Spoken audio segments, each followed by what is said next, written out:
Ladies and gentlemen, welcome to the Salebox for the 24th of December 2012. My name is TotalBiscuit, rounding up your daily Steam deals.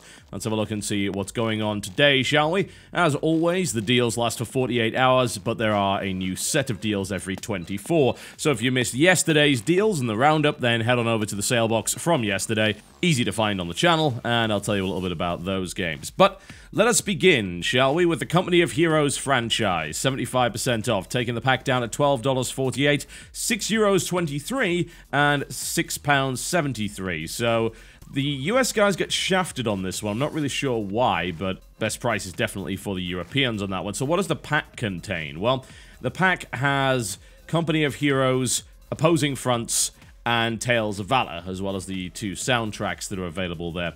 And the pack doesn't actually save you any money whatsoever. In fact, it actually costs you an extra cent if you happen to be in the US, which is kind of crazy, is it not?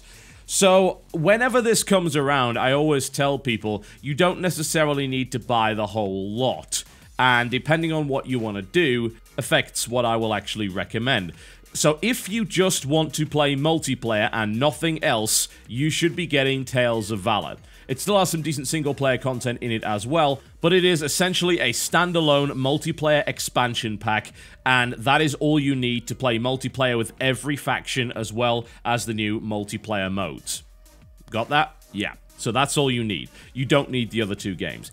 If you wish to play single-player, then you may wish to pick up the complete because the storyline and the campaigns of Company of Heroes and Opposing Fronts are pretty damn good. But you are paying an awful lot extra for what is essentially a little bit of extra single-player campaign there. So it's a little bit questionable, I would say, to pick up the whole pack, simply because you're probably going to find some redundancy in there.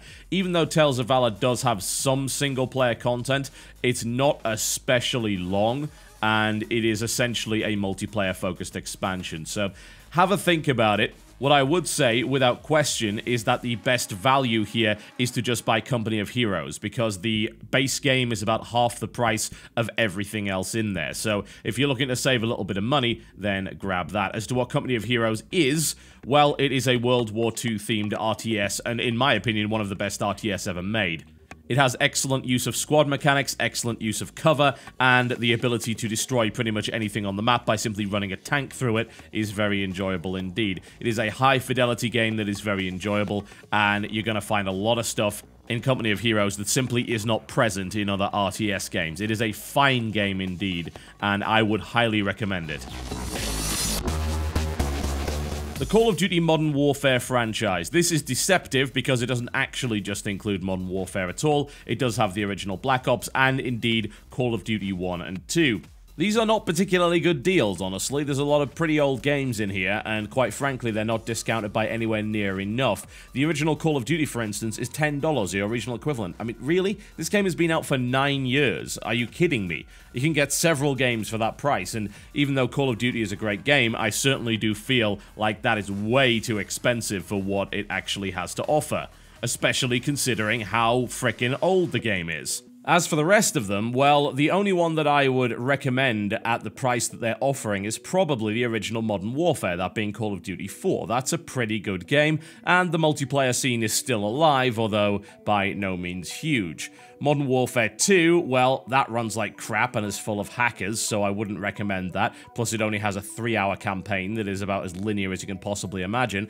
Black Ops still has a player base, although, once again, not a huge one, and as far as I'm concerned, isn't as good as Black Ops 2, which is not on sale, and Modern Warfare 3 is utter cack in pretty much every regard, and is plagued by imbalanced weapons, awful maps, and quite frankly, a terrible community. So, no, I would not. I wouldn't even bother.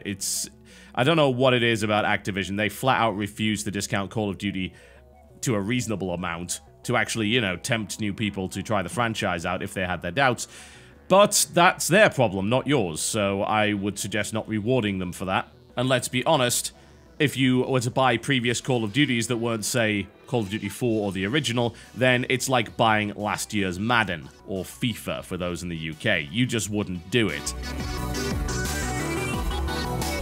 The Mass Effect franchise, 75% off. That takes it down to $10, 10 euros, or £8.74. What does it contain? Well, I'll tell you one thing it doesn't contain, and that's Mass Effect 3. That is not part of the bundle. The bundle contains Mass Effect 1 and 2. The original Mass Effect includes the Bring Down the Sky DLC, although I don't believe it has Pinnacle Station as a part of it, which is not very good DLC anyway, but it's not actually the complete package.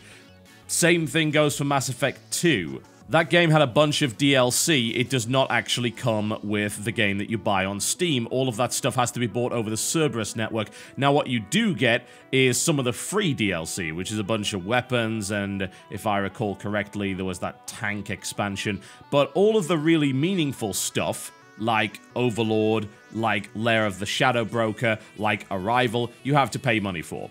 So honestly, this is a pretty terrible deal considering that. Mass Effect 2 in particular has a lot of really good story DLC, and you don't get that without paying extra. So if you're new to the Mass Effect franchise, you buy in knowing that some of the best content in Mass Effect 2 is something you're going to have to pay full price for, and you can't even get over Steam in the first place. This is not exactly what I'd call ideal. The bundle is a decent saving. I mean, you can't really argue $10 for two really, really good games. They are great. I mean, both of these games are awesome. For the two people that don't know what Mass Effect is, it's essentially a third-person shooter with some RPG elements set in the future, and it's brilliant. I mean, it really, really is. I loved Mass Effect 1 and 2, but unfortunately, I wouldn't say that this deal is all that great. When games are this old, you expect to be able to buy what's essentially a Game of the Year edition, which contains all of the DLC and have a full, complete experience. But EA in particular has been dead set against this with Mass Effect for no apparent reason at all, even though they were totally fine with doing it with Dragon Age. So I don't even know what's going on with that, and honestly, as a result, there are some caveats to that deal. For those looking for Mass Effect 3, you're not going to find it on Steam because it wasn't released there, but there are two decent deals for it available on Gamefly and Origin, which takes the price down significantly. Gamefly's is the cheapest, and that's going to connect it to your Origin account regardless, so that's worth buying if you are still looking for Mass Effect 3, but again, you're not going to find it as part of a Steam deal. The Sonic franchise pack, 75% off. That takes it down to a Endless Space, 66% off, taking it down to $10.19, €10.19 in European Tier 1, and €7.13 in Tier 2, and £7.81. Alright, Endless Space is a 4X game, so it's space-based 4X strategy in which you construct an empire in the stars and so forth, and you deal with other empires, you fight them, you do research, yeah, everything that you could expect from a 4X game. However, I personally didn't think it was all that good. I would love to claim otherwise, but I didn't think it was that great. There are a wide variety of reasons for that. I went into pretty great detail on the subject, and if you want the complete version, then the WTF is available for you to watch, but what I was essentially saying is that the game is kind of stale. It doesn't have a huge amount of character to it. There is no espionage of any description. The planetary invasion mechanics are incredibly weak. The battle mechanics are essentially just a glorified card game. The diplomacy wasn't that great, although they have done something about that, by the way. They have redone the alliance and diplomacy system and the trading system in their recent update. So it looks like the game may get to the point where it's actually worthy of recommendation. I just don't feel that it's actually there yet. That's my personal opinion. A lot of people really like this game, so once again, go and have a look at my full video for the full list of reasons as to why I don't like it, but do bear in mind that in future, I may change my opinion on that one. And finally, of Orcs and Men, 50% off, taking it down to $20, 20 euros, or £14.99. Alright, well, this one is something that I haven't really had the chance to play. It's been on my list of, I should really try this out.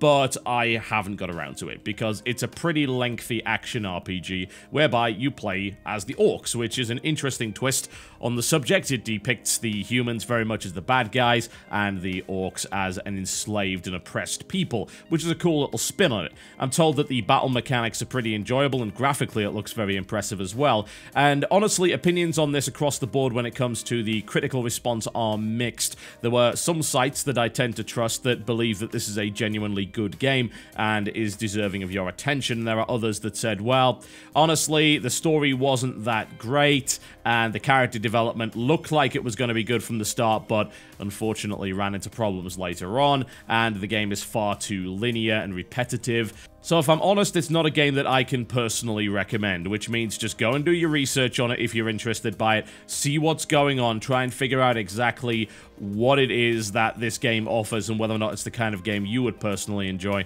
and then maybe pull the trigger. This is the cheapest you will find it. I have looked around, and it is a significant discount in comparison to everywhere else, so that may very well be worthy of a look. Alright folks, that is me done for the day. Thank you very much for watching the sale box. There will not be a sale box tomorrow because it is Christmas Day and I will be celebrating it with the family. I hope you guys have a great Christmas. Please do be safe, have a lot of fun, and don't argue too much with the family. Usually a good idea. And I will see you on the 26th for the Game Station podcast, and a resumption of regular content will begin on the 27th. Those wondering about content patch, we put it on hiatus until the new year because news has been slow since, you know, no one's working. So that's not exactly surprising, but that will return on the 1st or 2nd of January. Thank you very much for watching, folks, and I will see you next time.